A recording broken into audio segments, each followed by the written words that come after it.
Do you know? I think we kind of forego that because the ambulance is already. Well, that's right. You could say. I'm sorry. Okay.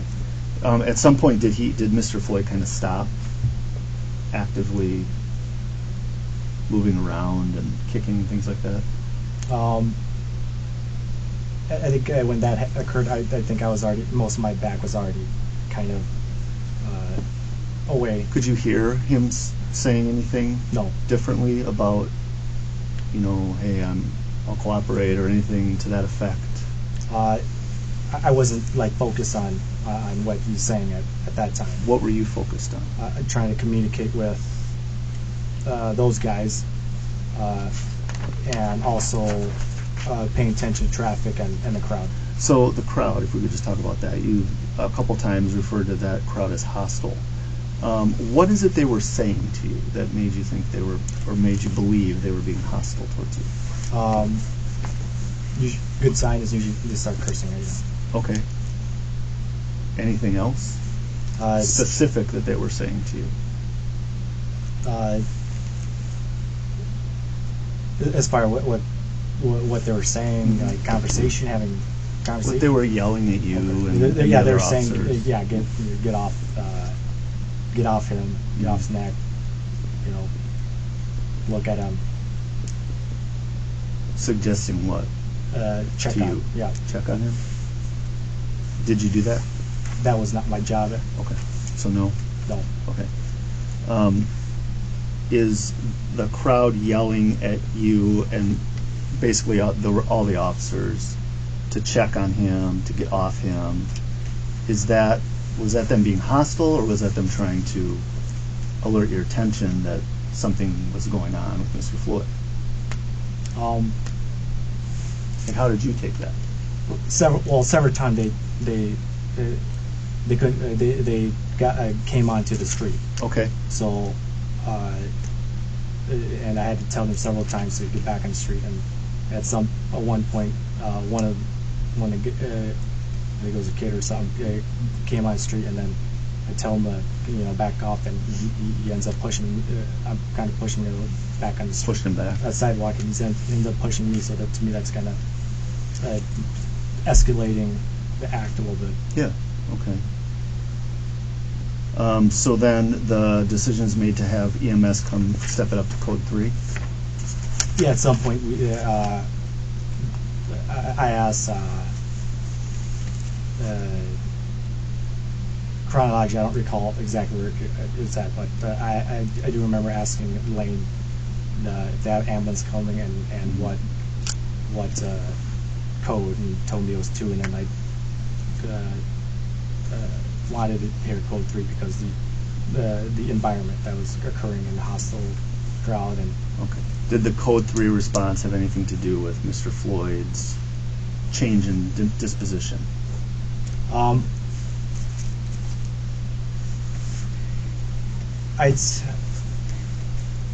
don't recall.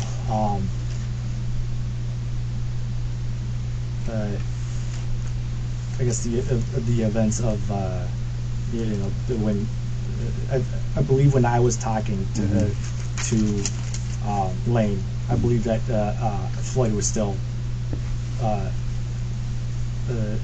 alive and talking. Did you observe, though, a change in his demeanor from when you first got there till the paramedics got there?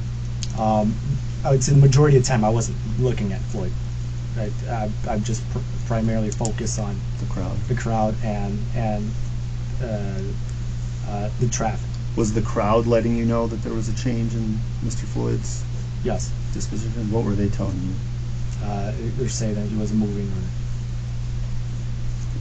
Do you have any concerns about that? Not yeah. the crowd, but Mr. Floyd. I would.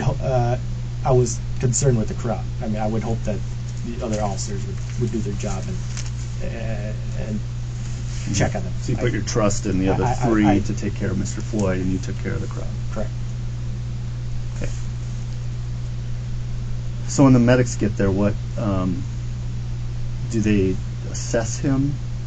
That part I'm not looking at the medics at all. Okay. I know the ambulance is behind me because they come up behind me, but I'm not aware of what. Sure.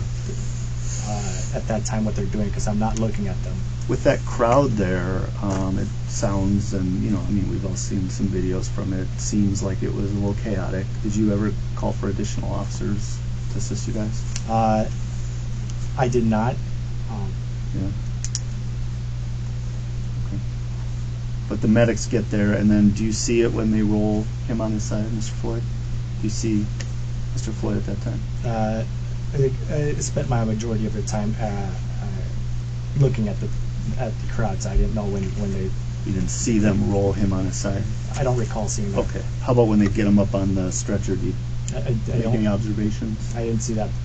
Recall seeing that part either. Okay. Do you know if any weapons or anything were found on Mr. Floyd by not officers? that I'm aware of. How about after the fact? Did you learn about any weapons that I were did found? not learn of any weapons. Okay. The vehicle that he was in, did you search that car at all? I did not. Did Officer King or Officer Lang take a peek at it in your presence? I don't. I think they might have just locked the doors. I'm not sure if they actually searched the vehicle or not. Okay. Did you have any injuries sustained? No. How about, did any of the other officers in your presence complain of any potential injuries? Not that I'm aware of. Not that you're aware of? Okay. Did you see the counterfeit bill at any point later on in the night? I think the alleged counterfeit bill, I guess. I think Officer King had like I'm not sure if that's the specific bill, but he had like a bill that he was. I'm assuming. Did it look phony to you? I didn't. You didn't see it? Yeah, he was. Okay. I never looked at it. All right. I just saw it from a distance. Understood. Okay, so the first sergeant that shows up is Sergeant Pluger, is that correct? Correct. Is he your sergeant? Yes. Okay. What information did you tell Sergeant Pluger, if any? I mean, I didn't debrief him anything, or I didn't brief him or anything as far as the incident. Were you present when somebody briefed Sergeant? I think I was there, but I wasn't paying attention. I actually went to the squad car to just check on the status, any updates, just to see any remarks, updates as far as of Floyd's status. Were you concerned that Mr. Floyd was Oh yeah, obviously. in danger Yeah, of obviously. death or something? Okay. I was concerned of status. Okay. Well, when you say obviously, what do you, I mean? Why is that obvious? I mean, obviously, you don't want you don't want people dying, or I don't wish death upon people. So did you suspect that something bad was happening there at the scene when the paramedics came? I realized that this might have been kind of because a big incident when the fire department showed up, and they're here to help the ambulance. Okay. And generally, when they show up, the ambulance needs help with whatever medical procedures, like CPR or something. So when the ambulance left and then the fire department showed up asking where the ambulance was, yep. You put two and two together that this was a more significant call than maybe what you thought. Is that accurate or not accurate? Yes. Okay. After learning about, well, let me see here. So Officer Lane's on the ambulance, as far as you know. Later on, I find out. You found out he was. I figure out that he was ambulance when they drop him off. So before Sergeant Pluger gets there, it's just you, Officer Chauvin, Officer King, and Officer Chang? Yes. All right. What's the discussion that happens there amongst you guys? The discussion I mainly have and recall just having it was with with Chang, just letting him know that what's going on. Just make sure you do a report. Okay. Just because he didn't do too much. Yeah. Is your body camera on this whole time, or do you deactivate it at some point? I think at that time we were just standing around, so it was deactivated. You deactivated it? The scene had already been code for, and we've been standing by for several minutes. All right. Did Officer King share with you kind of an overview of what happened before you guys got there? You and Officer Chauvin got there? I didn't talk to him as far as what happened. My only interaction with him was when he was talking as if they were going to just clear the scene, like it's kind of like another call. Okay. And saying that they were just going to leave the car there, and I kind of at that point I don't think, due to experience, I don't think he realized the gravity of the situation. Right. So I kind of broke it down for him, like, no, we're not leaving this scene, and we're not leaving this car here. There's two a male and a female, I think, that were there, and it seemed like as they were leaving, it seemed like they wanted to come back to the car. So you were giving some instruction to Officer King about what the proper procedure what the proper procedure, because I didn't want the integrity of evidence to possibly disappear and leave the department looking like it we're trying to cover it up. And as one of the veteran officers on the scene, you saw that as your kind of responsibility to take control of that? Yes.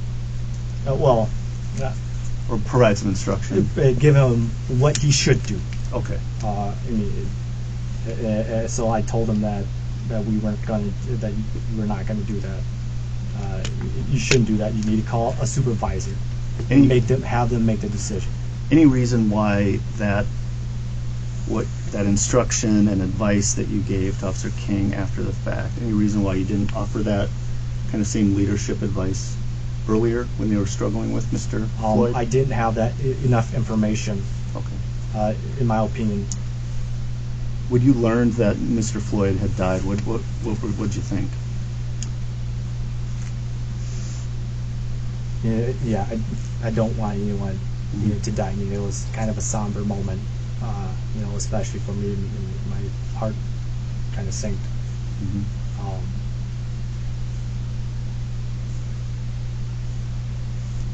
Did you and Officer Chauvin talk about it there in the ambulance bay? I don't remember talking to him as far as we generally, our relationship-wise, we don't really talk much. We're a natural, quiet person. Were you worried about this? Personally, I was worried about it. Yeah. Is that why you guys didn't talk about it? Because you knew that this was probably gonna. Yeah, this is probably gonna be a big deal. Okay. Did you notify anybody else when you learned? I did. I told Officer Chang that, hey, I'll let you know of updates. And so I sent him a message saying, hey, give me a call. It's my work phone. So I could tell him that, hey, this is now kind of a critical incident. You need to tell your sergeant. Call your sergeant, let him know what happened. And it's a critical incident. So that was kind of the extent of it. So you gave him a heads up. Right. But this could be something. Okay. Generally, Minneapolis, the city, they wouldn't really talk too much with the park, so I just wanted to make sure that it wasn't surprised or. That seems fair. Have you since this incident had an opportunity to view any of the videos, especially maybe the main video that the bystander took? I'd say I'd forward through some. You what? I viewed some, but not in its entirety. Yeah. I mean, what are your thoughts on that video?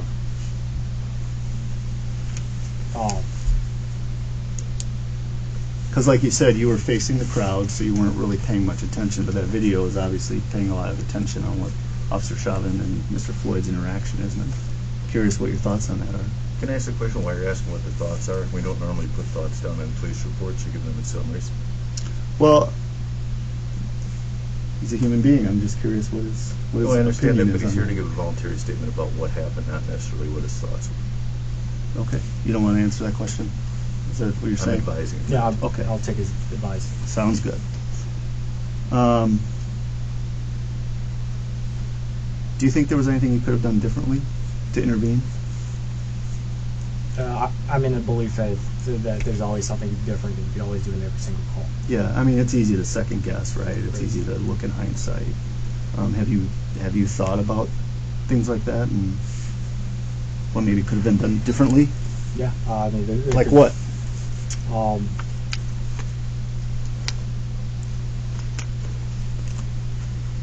Well, I guess if being human, differently, I guess.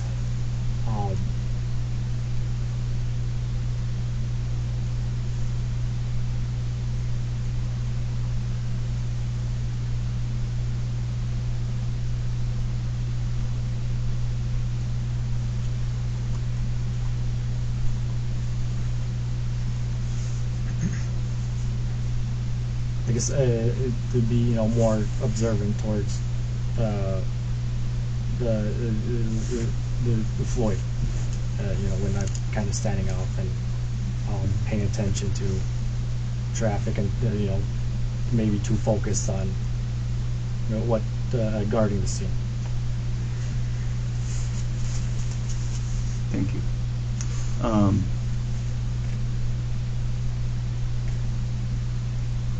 What effect has this whole event you've been through had on you personally?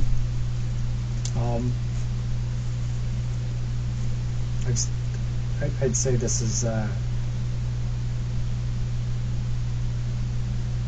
it's a horrible feeling. You don't officer, you don't ever want. You hope to go through your career never having to deal with a situation like this. Mm-hmm. When someone dies. It's affect my family and kind of taking it'd be fair to say it's taking a mental toll. Yeah. Have you been in a critical incident prior to this? No. Mind if I ask you some follow-up questions? Sure. Okay. Earlier in the interview, you mentioned that your training was extended a month. Was that in the academy, or was that an FTO process? Not field training. The field training. While you were in the academy, did you have any deficiencies in any of your training? It's like 10 years ago.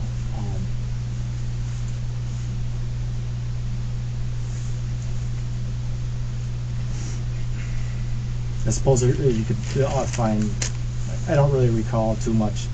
I guess there's probably some as a new officer would be a lot of deficiency. I guess. Okay. All right. So a lot of deficiencies. To be critical of myself as far as training. Was there anything that held you back in the academy? I guess it's natural for recruits to, and probably true for me as well, as decision making. Okay, so there was special attention to your decision making while you were in the academy. Is that accurate? Yep, but you kind of deciding what you're going to do on the call. Okay. In the FTO process, that was extended a month, correct? Yep. What were the reasons for your big extension?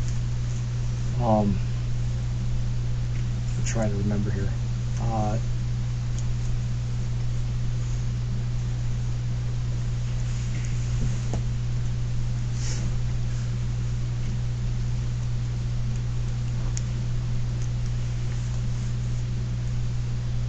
I think it was like got into maybe I might have been like officer safety. I don't recall off the top of my head exactly what. I think it might have been a few things.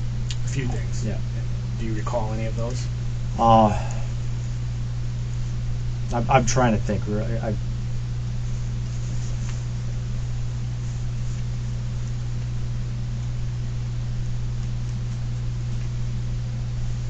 I think it's kind of more officer safety decision making. I think it was. So officer safety and decision making. Right. Okay. All right. Let's move more towards kind of the incident itself. You mentioned a couple times during the interview that it was pointless. It's not going to work. And you're referring to getting Mr. Floyd into the back of the squad car. Is that accurate? Right. Okay. based on that, you made a decision to direct the officers to put Mr. Floyd on the ground. I suggested we put him on the ground. Okay. Is there any reason why you decided to direct them to put Mr. Floyd on the ground specifically, as opposed to other options? It's the best way. We're taught it's the best way to control somebody is when they're on the ground, proned out. That's the best maximum way to control someone. Okay. And how many officers were attempting to control Mr. Floyd at the time? 3. Okay. And was he in handcuffs? Yes. Okay. Is it typical for a suspect in handcuffs to not be controlled with 3 officers present? What do you mean, like? Is that general? Does that happen often? Are you referring to him and his experience? Yes, in your experience. I haven't run into a mini experience, I guess, where 3 officers have to restrain him. Okay. So it's not typical. It doesn't happen daily, I guess. It's a rarity, I guess we'd say. Okay.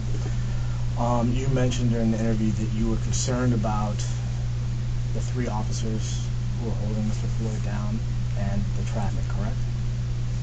Traffic, crowd control. That I don't really, since I'm not having to restrain him, I don't really have a job, so I have to kind of have to, therefore, kind of by default, from my experience in our training is, then you need to take a guard position for your fellow officers. Okay. At any point did you mention to the officers they should be removed from the road and go onto the sidewalk? No. Okay. Is there a reason for that? It just never occurred to me.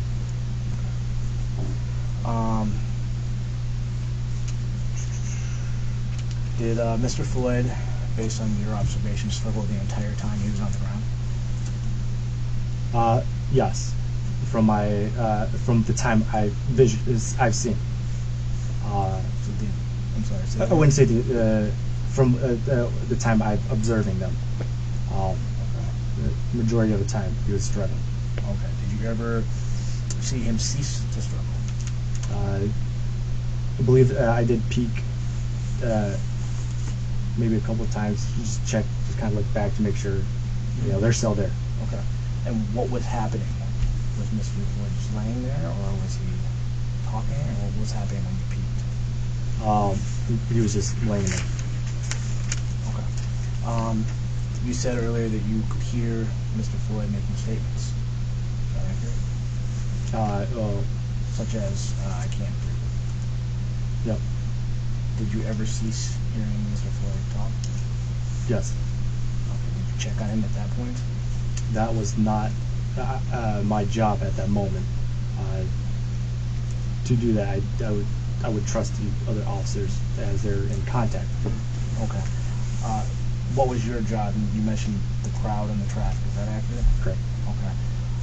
As far as people talking to you, what were they saying? I know you mentioned it before. What were they saying? A lot of they're obviously upset, saying check on him. He's not breathing or not moving. Something in those terms. Okay. And at that point, did you check on Mr. Floyd?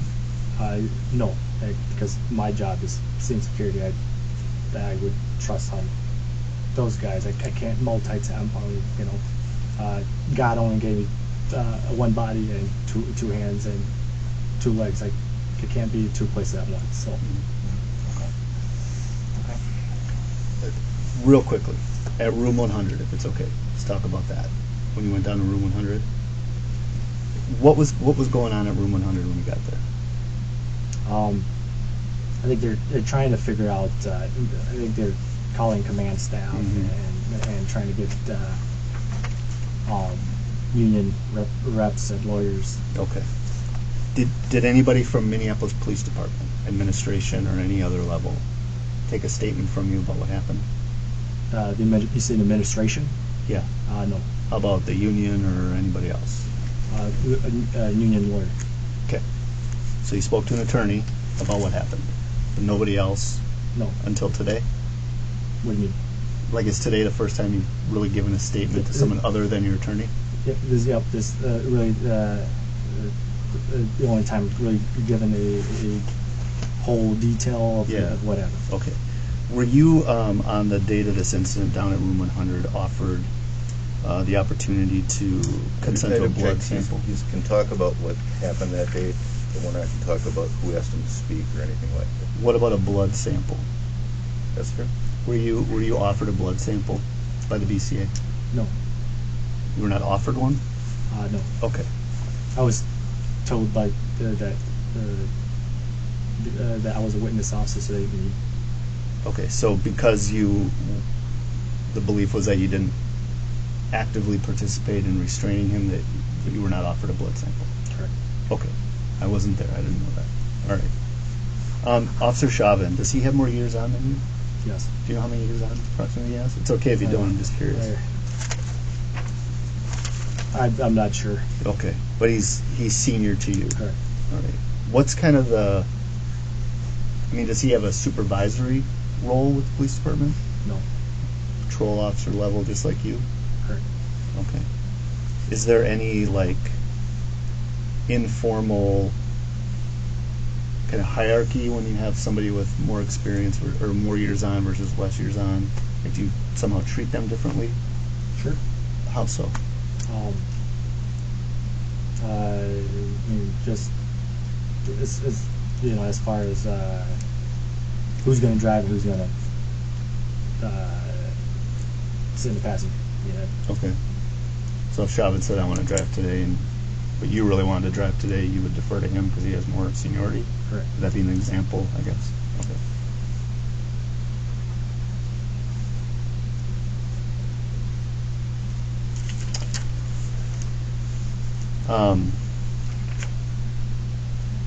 I don't really have any other questions. Is it okay if I ask some questions? No. Okay. I specifically talked to Jeff Paulson and said we were fine with the FBI being here, but that you weren't able to ask questions. I thought that was communicated to you. Okay. No, it wasn't in such definitive terms. I do have some definition questions from training stuff that. Why don't I suggest you speak to Mr. Paulson and Okay. forward those questions to me. Okay, that works. Anything else, James? Mr. Thao, is there anything else you can think of that might be important for us to know that we haven't discussed today or asked you about? I know we've asked you a lot of questions. Right. Thank you for answering them. Could I ask one question? You were asked whether you were offered a blood sample. You indicated that you were not offered a blood sample because you were told you were a witness officer. Is that correct? That's correct. And who told you that? I believe it was a BCA agent. Do you recall which BCA officer told you that? I did not get the name. Male or female? I think it was a male. About him that you remember? White guy. Okay. That describes a few of us. Okay. I didn't get his name. So the bottom line is, though, you were told you didn't need to. We weren't even going to ask you for a blood draw because you. Yeah, were considered a witness. as far as my understanding, I think somebody went to get clarity as well, and they said since I was a witness officer, the only thing they needed was take my picture and body camera. Okay, and that was done. Correct. Okay. Anything else, Mr. Polly?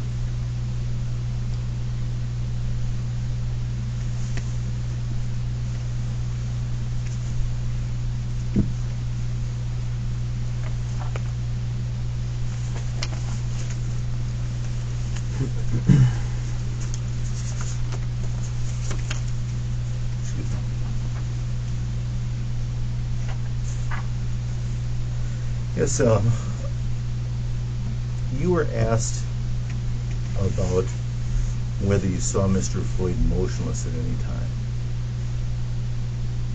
And the body cam video doesn't show you turning to see at any point when Officer Chauvin appears to be motionless. It shows you turning to see the ambulance leaving. Does that seem accurate to you? Yes. And if you saw that that Mr. Floyd was motionless, would that have changed anything that you did? If he was motionless, Yes. if it would have changed. I